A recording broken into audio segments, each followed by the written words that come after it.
I'm Denise Fowler, 35, a single mom from Austin, Texas, who never thought my own sister would shatter my world. At our family dinner table, my 9-year-old daughter said something that stopped time. I found $50,000 in the closet. My sister froze, her fork clattering to the plate. I grabbed the stack of bills, checked the serial numbers, and my heart sank. They matched the money missing from my company's fund. Before I could speak, she lunged across the table, yanked my daughter's hair, and screamed, "You little thief!" The room spun. I pulled my daughter away, my hands trembling, and stared into my sister's panicked eyes. "Then let the police decide who the real thief is," I said, my voice cold as I dialed 911. That moment changed everything. My sister, the one I'd raised like my own, had been my rock until she wasn't. What she did next, and the secret my daughter uncovered, tore our family apart. You won't believe how it unraveled. Have you ever been betrayed by someone you'd die for? Drop your story in the comments. Hit subscribe and tap the bell to see how this betrayal exposed a truth I never saw coming. Looking back, our childhood in Austin started so innocently. I was 7 when my parents brought Erin home from the hospital, her tiny fingers gripping mine like she'd known me forever. We grew up in Round Rock, a quiet suburb where summers meant backyard barbecues and evenings chasing fireflies. I taught her to ride a bike on our cracked driveway, balancing her wobbly frame until she pedaled alone. She'd follow me everywhere, wearing my old clothes and copying my every move. We shared secrets under the covers, giggling about school crushes or planning pretend adventures. Our house was full of music, Dad strumming his guitar on weekends, Mom humming while cooking Tex-Mex dinners. But cracks appeared early. Arguments echoed through the walls, growing louder as money got tight. When I was 18, they called it quits. The divorce hit hard. Mom packed up and moved to Dallas for a job, leaving Dad buried in his mechanic work and a string of girlfriends. Erin was 11, too young to understand why our family splintered. I couldn't just leave for college as planned. Who would get her up for school or make sure she ate? I postponed my dreams, took a job stocking shelves at a local grocery store. Mornings became routines of packing lunches and checking homework. Evenings meant dinner from scratch, helping with math problems, tucking her in with stories to chase away bad dreams. Dad showed up sporadically, guilt in his eyes before vanishing again. "You don't have to do this," he'd say, but his actions said otherwise. I waved it off. She was my sister. Simple as that. My friends headed off to universities while I juggled shifts. The store paid minimum wage, barely covering bills. But seeing Erin thrive kept me going. She excelled in school, made the cheer squad, even won a science fair. I scrimped to buy her uniforms and supplies, skipping my own wants. Nights, I'd collapse exhausted, but her hugs made it worth it. When she started high school, I added a second job waitressing at a diner downtown. Tips helped, but my body ached from long hours on my feet. Erin noticed, slipping me drawings or helping with chores. "You're the best sister ever," she'd say, her voice full of admiration. But deep down, I felt the weight. My 20s slipped away in routines of carpools and parent-teacher meetings. Dad remarried, his new wife uninterested in us. Mom sent occasional checks from Dallas. But it was me holding everything together. Erin promised to pay me back someday. "Just succeed," I told her. Though my savings stayed empty after buying her laptop for college apps. At 25, I met Gregory. He worked in sales, charming with a steady laugh that lightened my days. We dated quietly, fitting around my schedule. Within a year, we married in a small courthouse ceremony. Erin stood as my maid of honor, beaming in a thrift store dress I altered for her. Pregnancy followed soon after. For the first time, life felt balanced, My administrative role at a tech firm paid better. Enough for a tiny apartment in Round Rock. Lisa's birth changed everything. She had my eyes and Gregory's smile.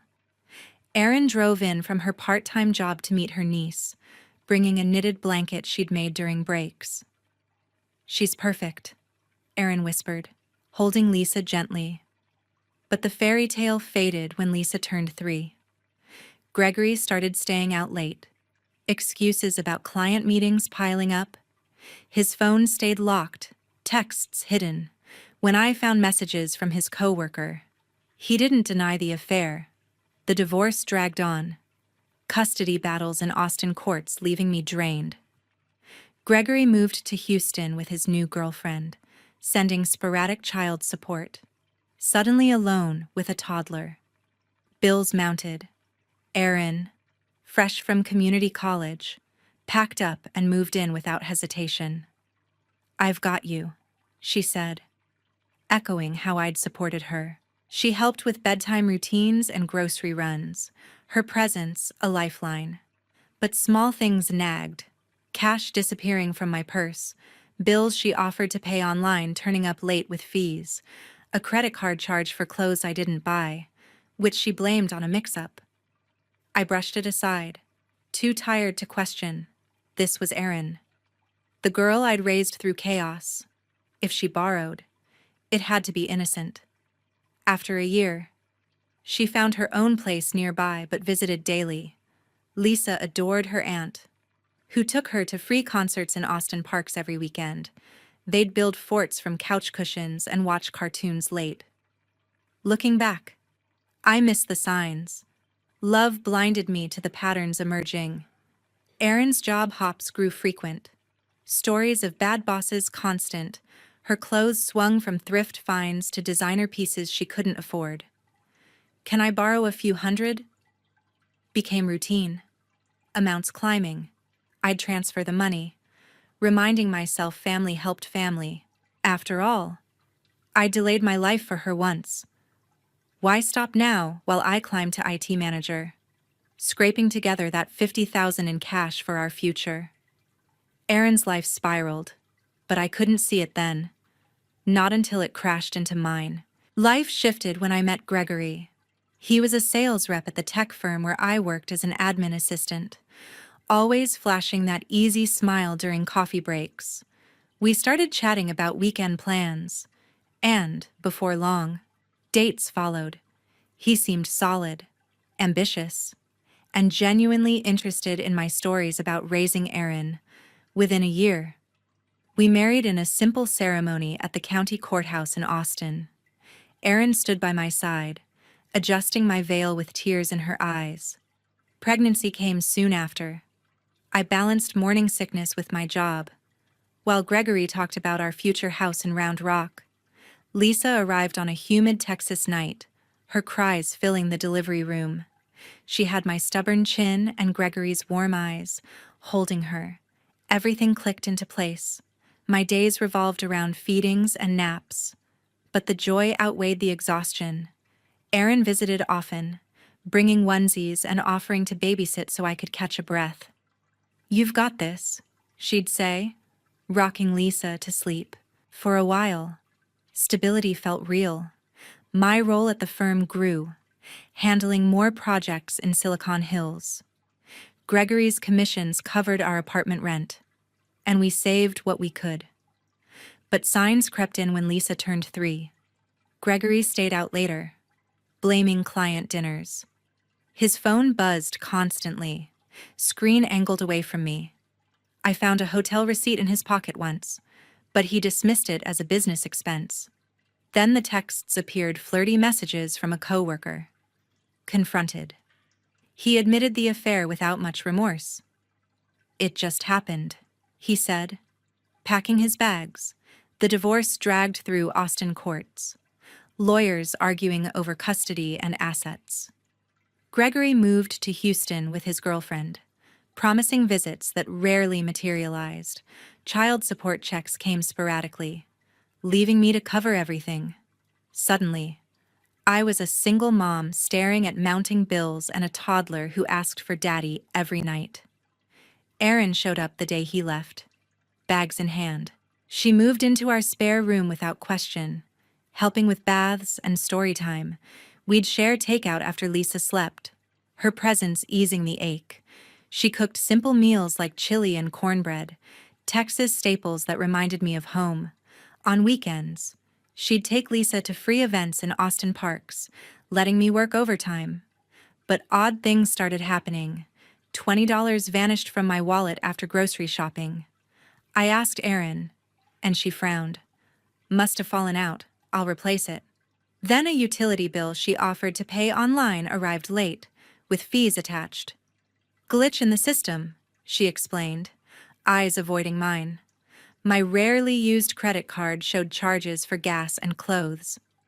Erin claimed it was a surprise for Lisa's birthday. I felt a twinge but pushed it down. This was my sister, who'd cried with me through the divorce nights. If she slipped up, it had to be accidental. After months, Erin found an apartment nearby in Round Rock. She still came over daily, picking Lisa up from daycare or helping with homework. Lisa lit up around her aunt, begging for piggyback rides. They'd bake cookies together, flour dusting the counters. Erin's life seemed unsteady, though. She'd switch jobs every few months, barista one week, retail clerk the next, always blaming bosses or coworkers. Her calls grew erratic, sometimes daily check-ins, other times silence for weeks when she showed up. Her clothes varied wildly, from worn jeans to flashy tops that looked expensive. Found them on sale, she'd say. The borrowing started small. Can I have $50 until payday? I'd transfer it. Knowing her checks were thin, amounts climbed to $100, then $2. She'd repay sometimes, but often forgot. Reminders made her defensive. Counting pennies with family. After all you've been through. Her words stung, pulling at old guilt from our childhood. I'd let it slide, wiring more. Family stuck together. Right. My career pushed forward despite the chaos. I earned a promotion to IT manager, handling projects for startups in Silicon Hills. The raise let me stash cash in the closet, $50,000 over time, split for Lisa's college, emergencies, and a side business dream. Each deposit felt like victory after scraping by. Erin noticed my stability and leaned harder. One evening, she broke down over dinner. Rent's due, and my car is breaking down. I handed over cash, watching her pocket it quickly. Patterns emerged, her highs of new outfits followed by lows of avoidance. I caught her rifling through my desk once, but she laughed it off as looking for a pen. Doubt flickered, but love smothered it. She was my sister. How could I question her as my savings grew? Erin's requests intensified, weaving into our routines like unwelcome threads. Erin's instability grew noticeable over time. One evening, she burst through my door in Round Rock, eyes sparkling with excitement I hadn't seen in months. I met someone, she announced, flopping onto the couch beside Lisa, who was coloring a picture of a Texas bluebonnet. His name was Joshua Kent, a guy she'd run into at a bar downtown where she waitressed part-time. He had that polished look, neat hair, sharp clothes, and talked big about starting a business in Austin's tech scene. Erin gushed about his ambition, how he made her laugh with stories from his travels. He's different, she insisted, scrolling through photos on her phone. I nodded, happy to see her energized. But something about his smile in those pictures felt too rehearsed. Within weeks, Joshua became a fixture. He'd join our casual dinners, charming Lisa with magic tricks using coins from his pocket. Erin leaned on him more, her job hop slowing as she focused on helping his plans. But her visits turned erratic. One day, she'd arrive with takeout from a food truck festival. The next, she'd cancel plans last minute. Her wardrobe shifted to pricier items, boots that looked like they cost a paycheck. When I asked, she'd wave it off. Joshua treated me The borrowing escalated. It started with a quick text, "Need 200 for a car fix, promise to pay back next week." I'd send it, watching my account dip. Next came 300 for medical stuff without insurance. Repayments lagged, excuses piling up like unpaid bills. "Boss shorted my tips," she'd say, voice tight. I'd remind her gently, but she'd snap back. "Why always the third degree? We're family." Her words carried an edge I didn't recognize. Joshua's questions during visits raised flags. He'd casually ask about my IT job at Silicon Hills, probing salary ranges or savings tips. "Must be nice having that stability," he'd comment, eyes lingering on my laptop. Lisa picked up on it first, after one dinner. She tugged my sleeve. "He asks weird stuff about money." I dismissed it as kid imagination, too focused on keeping peace, but Erin spiraled. She'd call late. Voice slurred from a night out. "Joshua's deal is close, just need a bridge loan." Amounts hit 500. Then 7. I'd wire it, stomach knotting each time. My closet stash for Lisa's future felt vulnerable, but I locked it tighter. Erin avoided eye contact during pickups, her laughs forced. One afternoon, she showed up unannounced, makeup smudged from crying. "We got evicted, no warning." I offered the spare room until they sorted it. Joshua moved in too, his bags cluttering the hall. He thanked me profusely, but his gaze swept the house like a praising inventory. That night, Lisa crept into my room. "I don't trust him." Her small face was serious. I hugged her, promising everything was fine, but doubts crept in. Erin and Joshua argued behind closed doors, voices muffled but intense. Lisa overheard snippets. Her curiosity peaked from those mystery shows we watched together on weekends. She started recording on my old phone, hiding it behind books or plants. "They talk about needing big money," she confided one evening, showing me a blurry clip. In it, Joshua pressed Erin. "Your sister's loaded 50 grand easy, we borrow, pay back when my business hits." Erin pushed back. "I can't steal from Denise, she's done too much." His tone shifted to pleading. "Baby, those guys I owe won't wait. 50,000 or they come for me." Lisa's notebook filled with notes. Joshua's real name Eric, something Erin slipped once. I praised her smarts but told her to stop spying. Adults had disagreements. Deep down, unease stirred. The next week, Erin asked for my closet key. "Just storing some stuff." I hesitated, but handed it over to avoid a fight.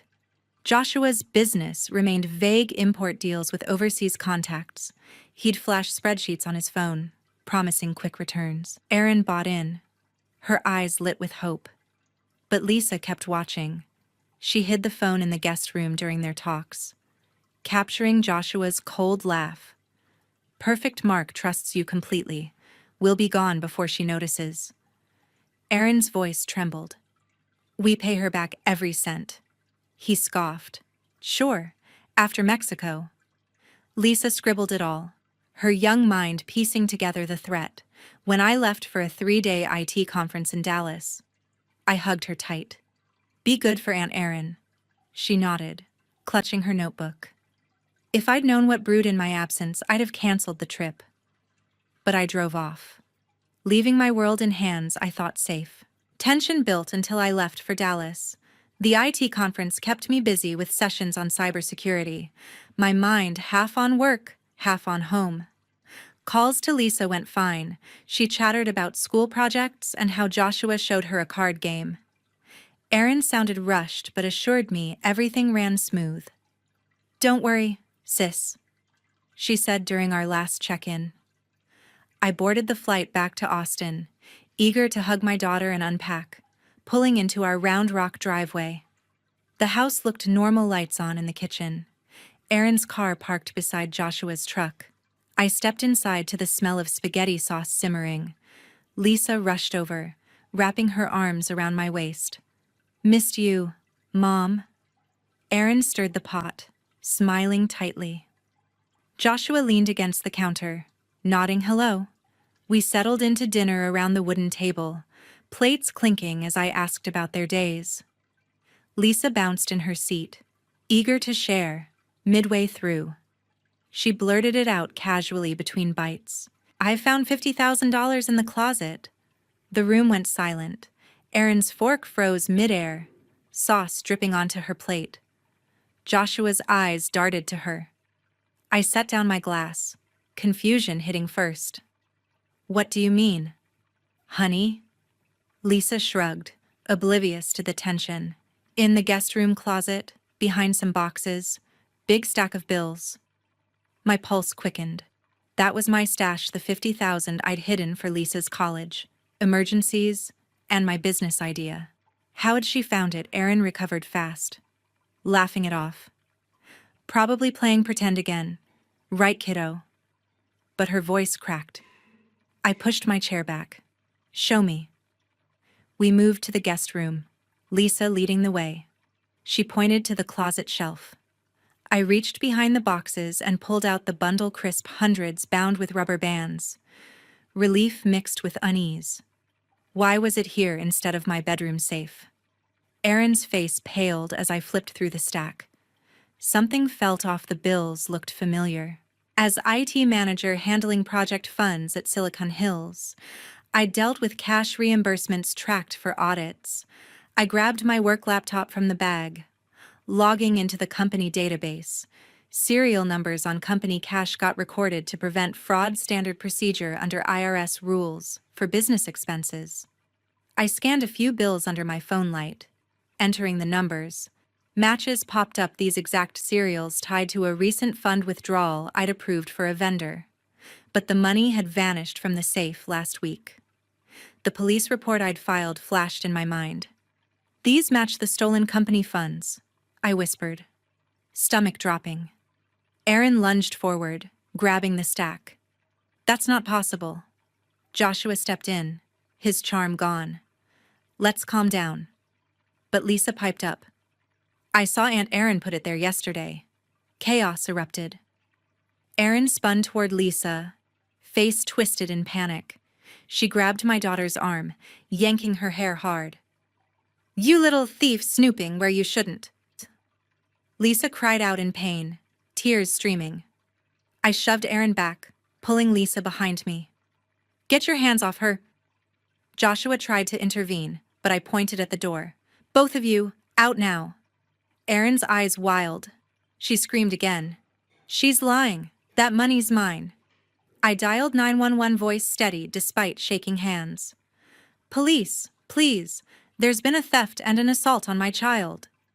The operator asked questions while Erin paced, muttering denials. Joshua slipped toward the back door, but I blocked him. "Stay put. This ends tonight." Sirens wailed in the distance, lights flashing through the windows. Neighbors like Mrs. Bonney peeked from across the street. Officers arrived from Austin PD, badges gleaming under porch lights. I explained the cash, the serial matches, the attack. One cop noted Lisa's red scalp, taking photos. Erin protested, claiming innocence. "It's a misunderstanding." Joshua stayed silent, sweat beading on his forehead. The lead officer, a woman with a firm tone, cuffed them both for questioning. "We'll sort this at the station." As they led Erin away, she shot me a desperate look. "Denise, please." I held Lisa close, ignoring her. The house fell quiet after they left, officers sealing the cash as evidence. Lisa sobbed into my shirt. "I didn't mean to cause trouble." I knelt, wiping her tears. "You did the right thing, honey." But questions swirled. How had my company funds ended up in Erin's hands? The tracking explained the match serial numbers logged in our system for every disbursement, a safeguard against internal theft. As manager, I'd overseen that protocol myself. This wasn't random. It pointed to something deeper, something planned. Investigation unfolded quickly after that. Officers from Austin PD took statements in my living room, their radios crackling with updates. Karen Mills, the lead detective, arrived within the hour, a no-nonsense woman with sharp questions and a notebook that never stopped filling. She examined the cash bundle, scanning serial numbers on her tablet. "These tie to a reported theft from your company's fund," she confirmed. I nodded.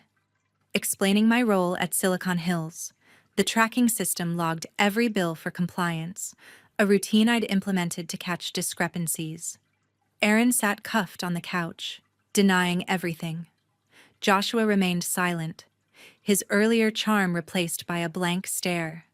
They hauled both to the station for processing.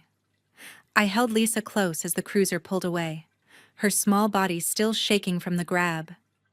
Mrs. Bonney from next door knocked soon after, offering to watch Lisa while I followed to the precinct. "Saw the lights?" she said. "Anything I can do." Her kindness steadied me. At the station, chaos reigned. Karen pulled me into an interview room, laying out initial findings. The serial matches confirmed the cash as stolen company property, $50,000, meant for a vendor payment that vanished last week. "Your sister had access?" she asked. I admitted Aaron knew my work schedule and had visited the office once, but how she'd pulled it off puzzled me. My phone buzzed.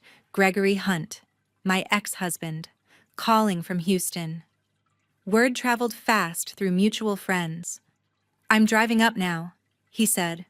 "Lisa okay?" His voice carried concern I hadn't heard in years. By morning, Gregory arrived, disheveled from the overnight drive. We met at the precinct where Karen briefed us. As a sales consultant familiar with financial audits, he offered to cross-check the serial logs against company records. "I still have contacts at Silicon Hills," he explained. We huddled over laptops in a conference room, his fingers flying across keys. The data matched bills withdrawn under my authorization, but diverted somehow. Gregory spotted anomalies in access logs.